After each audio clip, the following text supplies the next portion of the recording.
Muy buenas tardes, amigos. Este es el programa Diálogos del Montonero.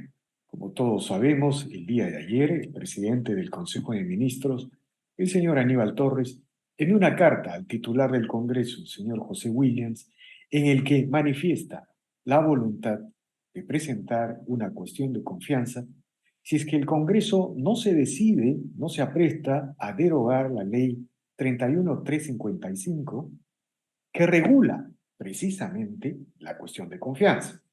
Para recordar muy rápidamente, esta ley lo que señala es que el Ejecutivo no puede interponer cuestiones de confianza con respecto a las funciones exclusivas y excluyentes del Congreso.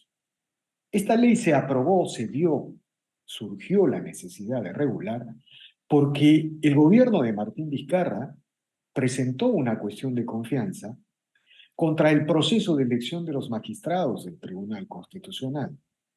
E incluso todos tenemos en la retina, recordamos en los ojos, en la retina de los ojos, la manera abrupta como entró Salvador del Solar, expresidente del Consejo de Ministros, al hemiciclo para plantear la cuestión de confianza. Bueno, esta iniciativa de Vizcarra dio pie a la interpretación de una supuesta denegación fáctica de confianza que justificó el cierre del Congreso. Por esta razón, el actual Congreso se vio urgido de legislar sobre cómo regular la cuestión de confianza. Y la cosa es sencilla. El Ejecutivo no puede interponer cuestiones de confianza contra las funciones exclusivas y excluyentes del Congreso. Y ahora el señor Aníbal Torres está precisamente planteando una cuestión de confianza sobre funciones exclusivas y excluyentes del Congreso, es decir, la facultad de aprobar leyes, de desarrollar los artículos constitucionales. Bueno, ¿es constitucional esta medida? ¿Qué hay detrás de todo esto, más allá del tema constitucional? Vamos a tratar de esclarecer estos asuntos con César Delgado de Gembes, constitucionalista, quien ha tenido la gentileza de aceptar esta conversación. Buenas tardes, señor Delgado Gembes. Gracias por el diálogo. Muy buenas tardes, Víctor Andrés. Muy agradecido por la oportunidad de tratar de aclarar y cumplir con un deber cívico que todos tenemos. No, el agradecimiento es nuestro. Digamos, ¿es constitucional esta intención de plantear una cuestión de confianza si es que el Congreso no procede a discutir un proyecto de ley que deroga esta ley que regula la confianza? ¿Es constitucional? Víctor Andrés, la respuesta a tu pregunta podría ser muy sencilla. Sin embargo, creo que es importante, precisamente para que se comprenda la respuesta que cabe dar a esa pregunta, que recordemos los antecedentes y el marco en el que nos estamos encontrando en el contexto en el que nació la ley 31355 que tú has referido. Lo que ha venido ocurriendo es que nuestra clase política adolece de serias deficiencias y trastornos culturales que tienen que ver con la inexperiencia de los operadores de los principales procesos en nuestro régimen político. Como consecuencia de esas inexperiencias, combinado con el apetito de poder y probablemente alguna dosis de uso poco eh, correcto de las atribuciones que le corresponden al gobierno, fue que se asumió que el Poder Ejecutivo podía, a su libre arbitrio, presentar cuestiones de confianza sobre cualquier cosa.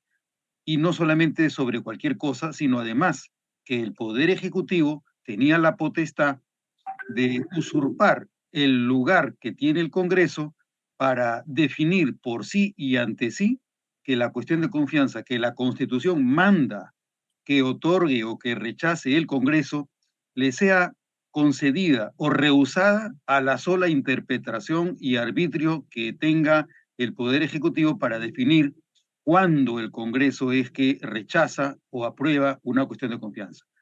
Esta confusión, lamentablemente, nos viene afectando de manera generalizada a punto tal que en la reciente comunicación que se ha recibido de la Comisión Interamericana de Derechos Humanos, desconociendo la naturaleza de nuestro régimen político, se hacen afirmaciones sobre los usos de la cuestión de confianza y la facultad de disolver el Congreso que no son compatibles con nuestro régimen político. Y el error consiste en que la mayoría de los latinoamericanos viven bajo regímenes políticos presidenciales en los cuales no cabe el uso de la cuestión de confianza, no cabe el uso de la censura, no cabe el uso de la disolución, además de contar con un marco de exigencia de responsabilización del Poder Ejecutivo muy distinto al que tenemos nosotros con nuestra acusación constitucional, nuestro antejuicio, nuestro juicio político, además, por supuesto, también de la vacancia presidencial y de la suspensión de la presidencia de la República con carácter temporal. Entonces, en este contexto es que hay quienes creen que el hecho de haber aprobado la ley 31355 ha consistido en un exceso del Congreso, porque se han invadido los territorios del Poder Ejecutivo, negándole espacios para el uso libérrimo y discrecional de la cuestión de confianza a su solo gusto, de manera que incluso el Poder Ejecutivo pudiera interpretar una voluntad expresa del Congreso de conceder una cuestión de confianza e interpretarla como una denegación, como hizo el señor Vizcarra. Ahora, el problema, señor Delgado Gembes, es que este uso libérrimo de la cuestión de confianza durante la administración Vizcarra terminó en este absurdo jurídico que debería ser estudiado por las facultades de Derecho, debería ser parte de tesis de investigaciones constitucionales, este absurdo jurídico que se llama denegación fáctica de confianza. Y con ese absurdo jurídico, más allá de que sea un oxímoron en sí mismo, ¿no? Con ese argumento que no está además en la Constitución, se cerró el Congreso. Es decir, se cerró un poder soberanamente electo por todos los peruanos. Eso es un golpe de Estado en cualquier lugar del mundo. Claro, digamos, no se llama así en el Perú porque tiene, bueno, nos limitamos a decir cierre inconstitucional del Congreso, pero en realidad fue un golpe de Estado. ¿Usted cree que detrás de la iniciativa del señor Aníbal Torres hay este intento de reeditar este software, este procedimiento que alteró el equilibrio de poderes? Claro, es más, en el texto del oficio que presenta el presidente del Consejo de Ministros al Congreso, hace referencia a que uno de los factores que impide la gobernabilidad en el Perú es la regulación de la cuestión de confianza, en razón de lo cual pide que se ponga a consideración del Pleno del Congreso en la próxima sesión del Pleno el proyecto que hasta ahora está en la Comisión de Constitución y que no ha sido aún debatido ni dictaminado por ella. El propósito que tiene el Poder Ejecutivo es bastante claro, a mi juicio, porque está enfocando la noción de los planes de gobierno del señor Castillo a que la ley 21355 impide la gobernabilidad en el país y por lo tanto afirma que es necesario que el Congreso ponga en su agenda el debate de esta ley con la cual se derogaría la ley 31355. Y ahí viene el inicio a la respuesta para tu pregunta. ¿Por qué? Porque la ley 31355, que sí, que fue por cierto impugnada ante el Tribunal Constitucional, es una ley que el propio Tribunal Constitucional ha tenido que declarar como constitucional en octubre del año pasado. El Tribunal Constitucional, perdón, me parece que es a comienzos de este año que ha salido la sentencia en la que se ha declarado constitucional la ley 31355. Entonces, si la ley 31355 reconoce las competencias del Congreso para definir los límites de la cuestión de confianza y se señala en ella cuáles son estos límites para el gobierno y para el Congreso, entonces, cuando el presidente del Consejo de Ministros señala que va a hacer cuestión de confianza sobre su proyecto para derogar esa ley, obviamente se está afectando la legítima y constitucional competencia que tiene el Congreso de la República para definir cuándo existe una cuestión de confianza correctamente presentada y cuándo debe ésta ser declarada improcedente sin que la improcedencia signifique un acto de rehusamiento o de denegación de la cuestión de confianza. Entonces, el solo hecho de plantear la cuestión de confianza en los términos en los que pretenderá plantearla el presidente del Consejo de Ministros, a mi juicio, incurre en uno de los supuestos que está previsto en dos normas. Uno, la ley 31355 y dos, el artículo 86, inciso D del reglamento del Congreso, que señala cuándo es que corresponde dictaminar la improcedencia de una cuestión de confianza. Explíquenos, explíquenos eso, señor Delgado Guembes. ¿Qué es lo que debe hacer el Congreso, según su criterio, de acuerdo a la Constitución y el reglamento del Congreso, frente a esta especie de velada amenaza? ¿No? Es una amenaza que es más, también le voy a preguntar, que más tiene un objetivo político. Hay algo de bluff, como se dice en esta iniciativa, porque, digamos, lo que habría detrás en términos políticos es que el gobierno está reeditando el software previo al cierre del Congreso, pero este es el gobierno más débil de los últimos 30 años, ¿no? Yo creo que este gobierno en realidad no puede cerrar ni las puertas de Palacio, pero está haciendo un bluff. Pero eso le voy a preguntar al final. Pero ¿cómo debería usted, cree, reaccionar la mesa directiva del Congreso frente a esta situación? La situación está prevista en el inciso D del artículo 86 del reglamento del Congreso. Ese inciso prevé dos mecanismos en caso que se produjera el supuesto de una cuestión de confianza que no coincide con los parámetros que establece ni la ley ni el reglamento del Congreso. Esos dos caminos son, primero, la posibilidad de que la mesa rechace de plano una cuestión de confianza cuando se trate, por ejemplo, de reformas constitucionales o de modificación de las competencias del Congreso o de algún otro organismo constitucional autónomo. Esa es la primera de las alternativas.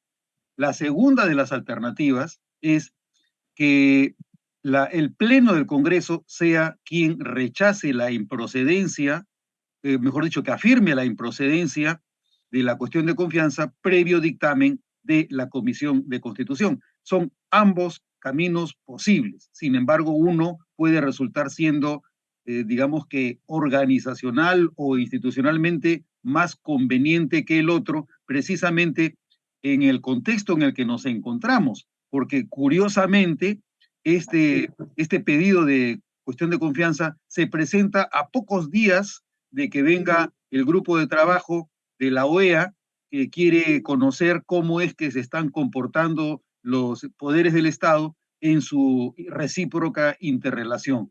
De acuerdo. Entonces, Ese es un tema que quiero que usted nos explicite, pero antes de ir a ese tema, esta cuestión de confianza fue presentada por el propio presidente del Consejo de Ministros.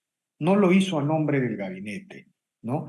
Y por otro lado, en este contexto, ¿se puede hablar de que el presidente del Consejo de Ministros ha cometido una infracción constitucional al desarrollar esta iniciativa? Algunos de sectores del Congreso comienzan a plantear esta idea. hasta donde conozco, en el oficio que presenta el presidente del Consejo de Ministros, acompaña, conforme lo exige la ley, el acta donde consta el acuerdo del Consejo de Ministros en la que se define que se procederá a plantear la cuestión de confianza. Entonces, no se trataría de una cuestión de confianza que plantea personalmente el presidente del Consejo de Ministros, sino que sería una De cuestión de acuerdo. confianza a nombre del Consejo de Ministros. Si es así, obviamente, en el caso supuesto y negado de que se rechazara explícitamente la cuestión de confianza, en ese caso habría una crisis del gabinete y se habría gastado lo que se ha venido en llamar la bala de plata. Pero sabemos, Eso es muy probable que no se produzca, ¿no? Simplemente la mesa directiva va a tramitar la no procedencia del planteamiento, parece. Sería lo lógico, ¿no? Sería además lo más inocuo, porque en realidad es tan, por decirlo de una manera muy gráfica, aunque probablemente no suene muy de acuerdo con mucha gente, esa cuestión de confianza, a mi juicio, es un planteamiento infantil, porque le Exactamente. está diciendo al Congreso, eh, acepta que tú no tienes las competencias que tú tienes, y como prueba de que tú lo aceptas, Bueno, quítate esas competencias. pero no tan infantil fue la confianza de Vizcarra para cerrar el Congreso, cuando el Congreso elegía a los miembros del Tribunal Pero Constitucional. nuevamente, el problema con el que nos encontramos, Víctor Andrés, es la falta de experiencia de nuestros operadores políticos, porque tú puedes ser malo, puedes tener mala fe a la hora de presentar una cuestión de confianza, puedes haber procedido hasta con saña, como lo hizo el señor del Solar, pero una cosa muy diferente es que tú tengas en el Congreso tantos operadores políticos que no supieron darse cuenta de cuál era la situación en la que se estaban poniendo. Eso no admitía ningún tipo de cortesías con el señor Salvador de Solar. Lo que correspondía es o haber suspendido la sesión o haber conseguido que se sacara a la fuerza al señor Salvador del Solar porque se había metido al Congreso con violencia, sin haber sido invitado ni haber sido aceptada su, su concurrencia voluntaria a su solo arbitrio y gusto. Ese tipo de excesos no habrían ocurrido si hubiéramos contado con operadores políticos con experiencia suficiente en el Congreso. De acuerdo. Lamentablemente, eso va a ser peor en la medida en la que no cabe la reelección de los congresistas y ahora estamos viendo otro tipo de casos que resultan de las famosas reformas políticas que se aprobaron a instancias del señor Vizcarra. Una de ellas es La la no reelección. eliminación de la inmunidad de proceso y arresto, que ahora estamos viendo cuáles son las consecuencias. Si tú quieres deshacerte de un congresista que va a votar en contra tuya, le inicias un proceso penal. Le inicias un proceso penal y obligas a que se haga efectiva la prohibición que contiene el reglamento del Congreso para que quienes tienen procesos penales abiertos no sean miembros de ninguna comisión fiscalizadora, lo cual incluye la comisión de fiscalización, la comisión de ética, la subcomisión de acusaciones constitucionales y cualquier otra comisión ordinaria cuando se aboque a tareas de fiscalización. Entonces, la famosa eliminación de la inmunidad de proceso y arresto también tiene sus secuelas, porque puedes Ahora, hacer de ella una herramienta política para deshacerte de tus enemigos, que fue la razón original por la que se creó la inmunidad de proceso y arresto hace ya muchos siglos y no terminamos de aprender eso hasta ahora. de acuerdo. Ahora, señor Delgado, ¿se puede hablar de que hay una supuesta infracción, hay una posible infracción constitucional por la manera como el señor Aníbal Torres ha presentado la iniciativa? No hay manera de evidenciarlo, pero porque finalmente lo que hace el señor Aníbal Torres es racionalizar, forzar la racionalidad de la Constitución para aparentar que ese gesto es parte de sus atribuciones. Con lo que no va a poder es con la contradicción lógica en la que se encuentra, porque la ley, tanto la ley como el reglamento del Congreso, ambas normas señalan que no se pueden presentar cuestiones de confianza respecto de las competencias del Congreso. Y lo que él está pidiendo es que el Congreso se dispare el zapato y que se rehúse a aceptar que esas son sus competencias. Eso es De una acuerdo. manifestación contumeliosa de la actitud con la que está procediendo el gobierno, ¿no? De Pero lo hace acuerdo. utilizando la racionalidad constitucional. De acuerdo. Ahora, ¿cuál sería el objeto? Es una pregunta ya no estrictamente constitucional, sino política. ¿Cuál sería el objeto de la iniciativa de esta cuestión de confianza? Considerando que todos sabemos que no va a proceder, considerando que el gobierno no tiene fuerza, es el gobierno más débil de los últimos tiempos, que tiene en contra todas las instituciones de la República, este, considerando que no se va a repetir un cierre inconstitucional del Congreso, si algo de eso sucediera, sería el fin de este gobierno, ¿no? Este, ¿Cuál es el La, objetivo? ¿Tiene que ver con la llegada de la misión de observadores de la OEA, cree usted? puede ser, pero mira, para comentar tu pregunta, yo creo que habrían dos niveles en los cuales se puede responder. Uno primero, en el que la sensatez podría incluso llevar a límites al Congreso, a decir, bueno, vamos a poner pues al voto la cuestión de confianza, porque finalmente una cosa es que tú pidas la confianza y otra cosa es que yo te la conceda. ¿Qué cosa es lo que te está pidiendo el presidente del Consejo de Ministros? Que se ponga al debate y a votación un proyecto que ha presentado que niega las competencias del Congreso. Entonces, si el Congreso le concede esa cuestión de confianza, ¿qué es lo que tendría que hacer? Incluso con la dispensa de comisión de constitución que tendría que aprobarse por la Junta de Portavoces o por el Pleno. Asumamos que, muy bien, el Congreso en dos actos, primero, pone al voto la cuestión de confianza y se la concede. Y en segundo lugar, de inmediato, pone al voto el proyecto del Poder Ejecutivo y se lo rechaza. Entonces, rechazado el proyecto, no pasó nada. Esa es una de las dimensiones, digamos, más próximas a la realidad. Pero la otra aproximación de carácter más alucinógeno, más lisérgico, sería que esperaría que el Congreso se dispare el zapato, que apruebe el proyecto y que deje sin efecto la ley 31355, y además el reglamento del Congreso, el inciso D del artículo 86, y que acto seguido el Poder Ejecutivo actuara como si no hubiera transcurrido absolutamente nada en la historia, no hubiéramos aprendido absolutamente nada, y que el terreno sea igual al que tuvo el señor Vizcarra antes de la experiencia del 29 de septiembre del año 2019. O sea, hay una respuesta más o menos realista y una respuesta, como te digo, medio lisérgica. De acuerdo, de acuerdo, señor Delgado Guembes, yo le agradezco infinitamente por estas reflexiones y bueno, quede en evidencia y ojalá la clase política actúe con prudencia, ¿no? Sobre todo el Congreso, ¿no? El Congreso está llamado a, como se dice, torear este toro, este aparente toro que ha sido soltado en la plaza. Claro, y momentos antes de que llegue la OEA, ¿no?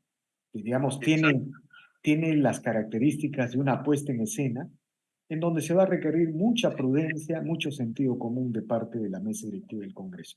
Le agradezco infinitamente, señor Delgado Guembes. Al contrario, muy agradecido a ti, mi querido Víctor Andrés, y hasta la próxima.